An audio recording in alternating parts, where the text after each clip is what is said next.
Welcome back from that short commercial break. You're still watching Business Today. Now let's look at the future of finance. Financial technology maintains position at the front to support digital transactions. Uganda Bankers Association has thus partnered with global payments technology company called Visa to revolutionize financial service and AI-powered payments and programmable money to become pertinent in the shifting financial sector. Samuel Chirimunda has more of this report. In an effort to revolutionize finance in Africa, renowned global payment technology company Visa and Uganda Bankers Association have partnered to promote cashless financial services. More collaboration and partnerships have been emphasized in this space to embrace safe, easy and quick cashless payments free from disruption. The movement well intends to leverage market challenges and generate better revenue. Part of the discussion is to see where to tackle education at the merchant level. Once that's done, there's the wider education of the general population of users so that they are informed about the benefits, the security aspects, and how to use contactless. Like you saw some of the examples, sometimes you want to delay it and you think a transaction is not happening and you start worrying that perhaps it is going to limit twice. So usage, user education, will be critical. The whole idea then after is to structure major promotion across the country for users to then increase uptake, get awareness, get more aware about the security features as well as the merchants themselves. As you may appreciate, the success of this system depends on the merchants because they are the ones who give you the payment options. When you go to the supermarket, to the petrol station, can I pay by cash? Can I pay by card? Can I pay by mobile? Visa Country Director Salman Ingabire reveals that mainstreaming initiatives have been crafted in the Visa Fintech Accelerator program to broaden innovation across Africa as finance tends towards seamlessness.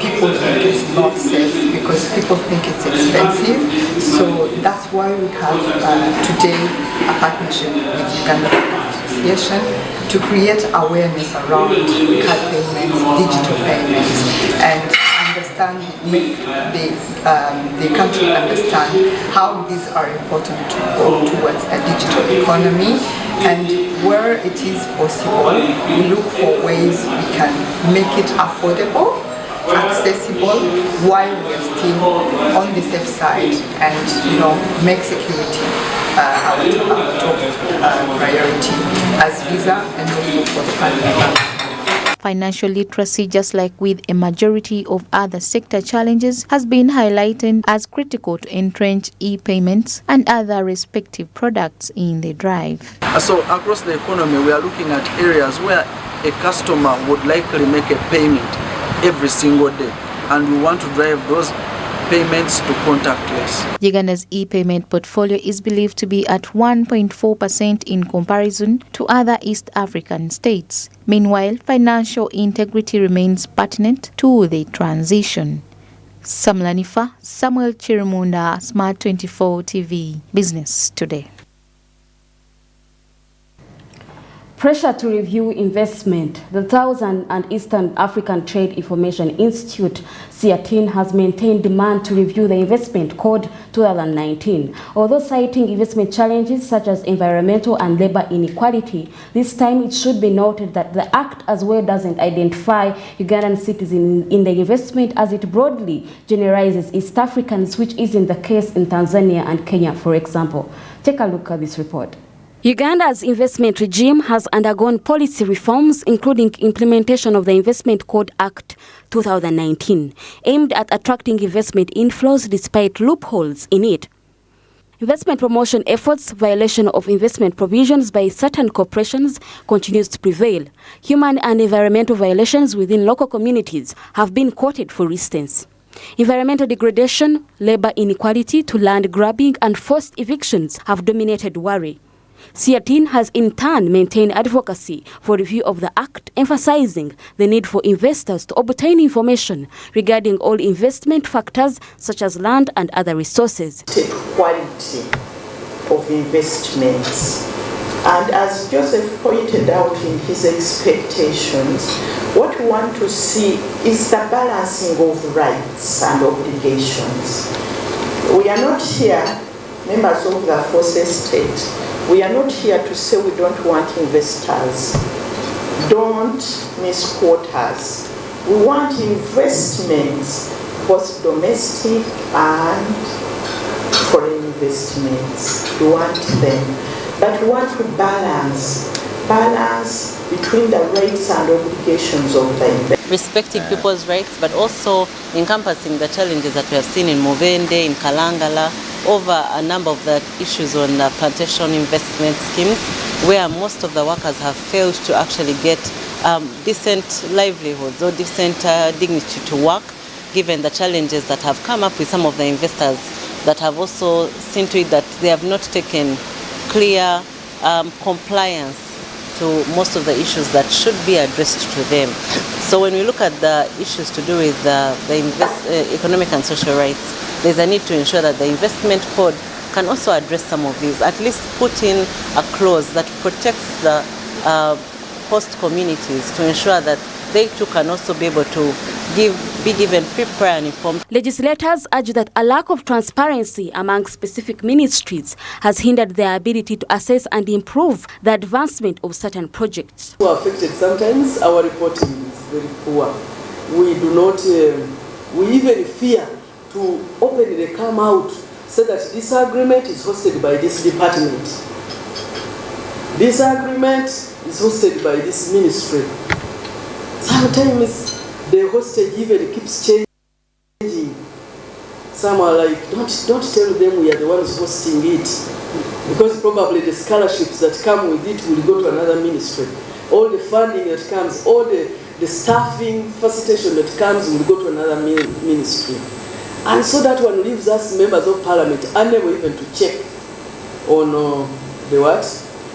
On the performance, on the domestication. Because every agreement we ratify, we are supposed to domesticate. But if the host ministry or department cannot come out to share, to guide you that we shall be able to monitor, we shall be able to implement actions. So as members of parliament, which oversight are you going to make? Even where? While Uganda Investment Authority is held to account, despite its mandate merely being facilitation and attracting investment, Honorable Kateshumba further cites the high poverty rate as an inherent cause of conflict for socio-economic rights. To that, amending the investment code will not bring about significant solutions, as the core problem lies in the lack of enforcement of supporting laws and regulations. In the mind of that investor, what is he looking for? Return on investment. Most investors want to comply, but here we are the ones who show them how to cut the corners. In fact, it is worse for local investors. If you go in the countryside, you find people have tried to make, for example, these local drinks. These so-called local drinks with power. There is too much. So, let us not judge foreign investors. Let's understand that we have laws that deal with all investors, and the issue is enforcement. Someone who is in the forest reserve or in the wetland does not need us to amend the investment code to get him out. Law, like issues of human rights, into the investment code, in my opinion, might become akin to political and social non-tariff barriers or non-investment barriers, because those are outside the mandate of the investment authority. The investment authority is not a regulator of everything that the investors should comply with.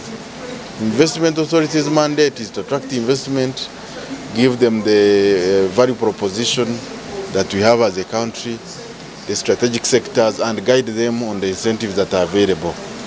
But the investment code does not have provisions that exempt any investor from complying with the existing laws. Although adoption of the International Labour Organization standards is demanded, the country's act has gaps beyond this call, such as generality of local investors, which isn't the case in Tanzania and Kenya, that exclusively fence it to local citizens. Lona Nahabwe, Smart 24 TV, Business Today.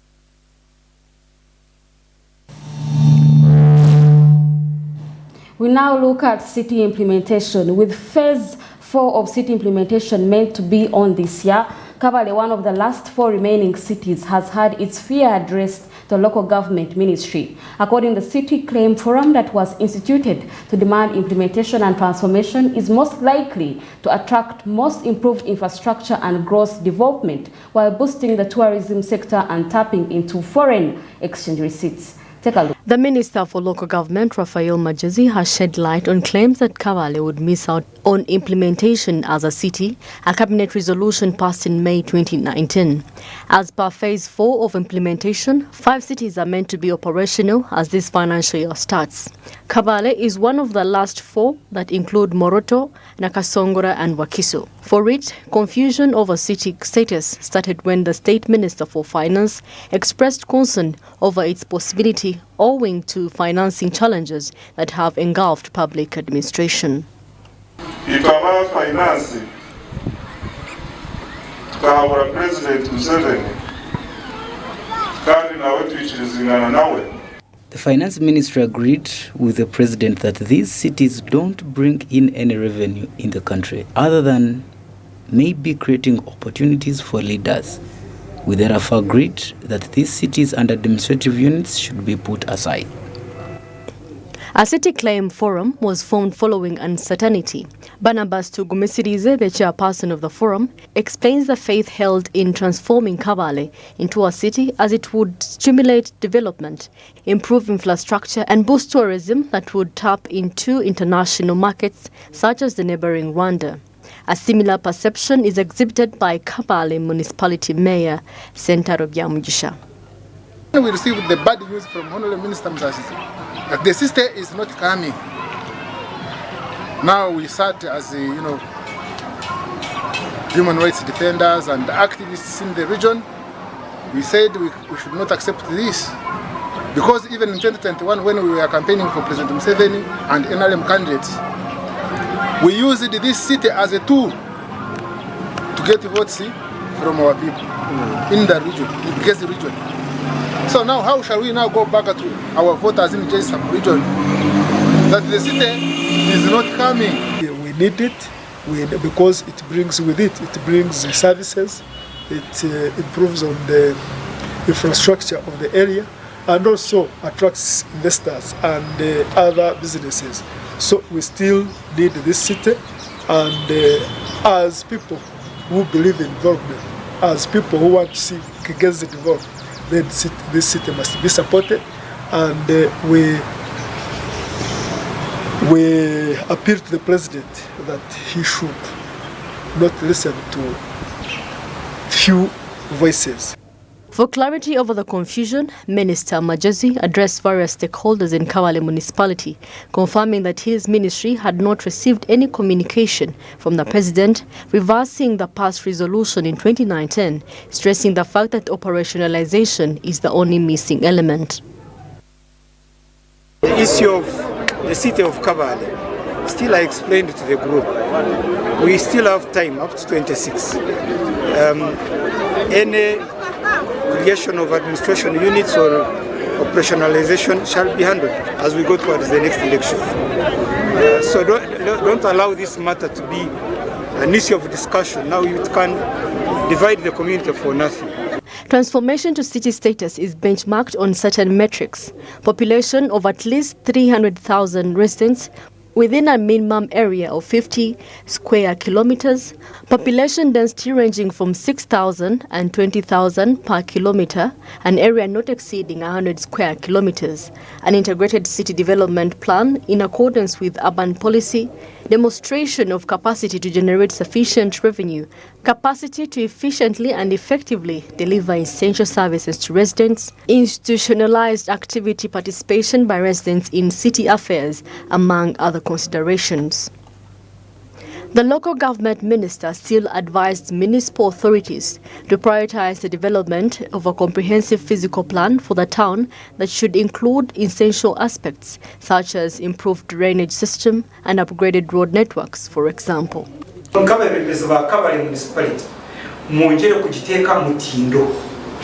leaders of Kabale municipality, you should take initiative to put your district on city standard. As for physical planning, people should build according to the plan.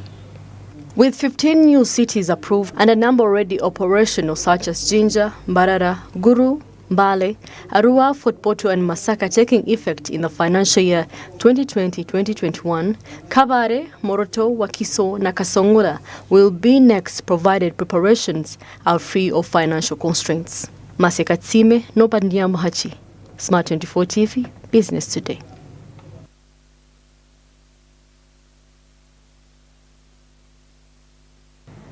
Well, there you have it. That's all we had for you tonight on Business Today. Thank you for having joined us. And many thanks to you that joined us earlier on for the 7 p.m. bulletin. I would like to implore you to join us again tomorrow, same time, to understand and get a full scope of understanding of the business landscape.